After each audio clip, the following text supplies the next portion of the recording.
ಇಲ್ಲ, ಸಿದ್ದರಾಮಯ್ಯನವರು ಅವ್ರ ಮೇಲೆ ಭಾರಿ ಒತ್ತಡ ಹಾಕಿ ಇವತ್ತು ಒಬ್ಬ ಹಿಂದುಳಿದ ನಾಯಕನ ಒಂದು ಬಕ್ರೀದ್ ದಿವಸ ಬಲಿ ಕೊಟ್ಟಿದ್ದಾರೆ.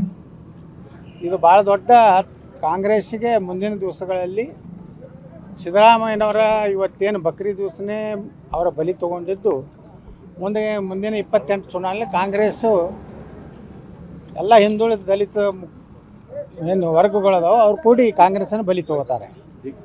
ಇವತ್ತು ಸಿದ್ದರಾಮಯ್ಯನವರು ಭಾಳ ಅತಿರೇಕ ಮಾಡಿದ್ರು. ಈ ಮುಸ್ಲಿಂ ತುಷ್ಟೀಕರಣ ಅನ್ನೋಂಥದ್ದು ಅತಿ ಆಯ್ತು. ಮಮತಾ ಬ್ಯಾನರ್ಜಿ ಬಿಟ್ಟರೆ ಈ ದೇಶದಲ್ಲಿ ಸಿದ್ದರಾಮಯ್ಯ ಅತಿಯಾಗಿ ಇವತ್ತು ಮುಸ್ಲಿಮರನ್ನ ತುಷ್ಟೀಕರಣ ಮಾಡೋದು, ಹಿಂದುಳಿದವ್ರನ್ನೂ ನೋಡಲಿಲ್ಲ, ದಲಿತರನ್ನು ನೋಡಲಿಲ್ಲ ಮತ್ತು ದ್ವೇಷದ ರಾಜಕಾರಣ ಮಾಡಿದ್ರು.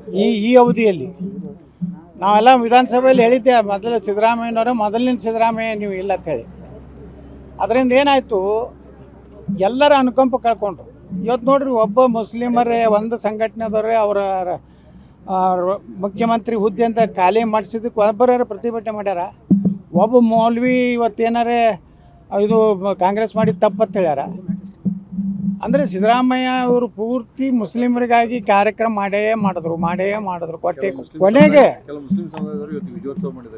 ವಿಜಯೋತ್ಸವ ಮಾಡ್ತಾರೆ. ಅಂದರೆ ಅದಕ್ಕೆ ನಾವು ಯಾವಾಗಲೂ ನಾವು ನೆನೆಸೋದು ಬಾಬಾ ಸಾಹೇಬ್ ಅಂಬೇಡ್ಕರ್ ಅವ್ರನ್ನ. ಅವ್ರು ಅವಾಗ ಹೇಳಿಬಿಟ್ಟಾರ, ಇವ್ರು ಎಂದೂ ಈ ದೇಶಕ್ಕೆ ಹಿಂದೂಗಳಿಗೆ ಇವರು ಸಹೋದರ ತಿಳ್ಕೋದಿಲ್ಲ, ದೇಶಕ್ಕೆ ನಿಷ್ಠೆ ಇರೋದಿಲ್ಲ. ಇದು ಯಾರು ಅಂಬೇಡ್ಕರ್ 44 ಹೇಳ್ಯಾರ. ಇವತ್ತು ಸಿದ್ದರಾಮಯ್ಯನವ್ರು ನೋಡಿದ್ರೆ ಆ ಅಂಬೇಡ್ಕರ್ ಅವ್ರು ಹಿಡಿದು ಸತ್ಯ ಆಯಿತು. ಇವತ್ತು ಎಲ್ಲಿನೂ ಮುಸ್ಲಿಮರು ಒಂದು ಕಡೆಯೂ ಪ್ರತಿಭಟನೆ ಮಾಡಲಿಲ್ಲ. ಸಿದ್ದರಾಮಯ್ಯನವ್ರು ಇಷ್ಟೆಲ್ಲ ನಮ್ಮ ಸಮುದಾಯಕ್ಕೆ ಇವತ್ತು ನೋಡಿ ಇಡೀ ಕರ್ನಾಟಕದಾಗ ಅವರೇ ಅತಿ ಹೆಚ್ಚು ಮುಸ್ಲಿಮರು ಅದಾರ ಅಂತೇಳಿ ಪಾಪ ಕೊನೆಯ ದಿವಸನೂ ಅದೇ ಮಾಡಿದ್ರು ರಾಜಕಾರಣ.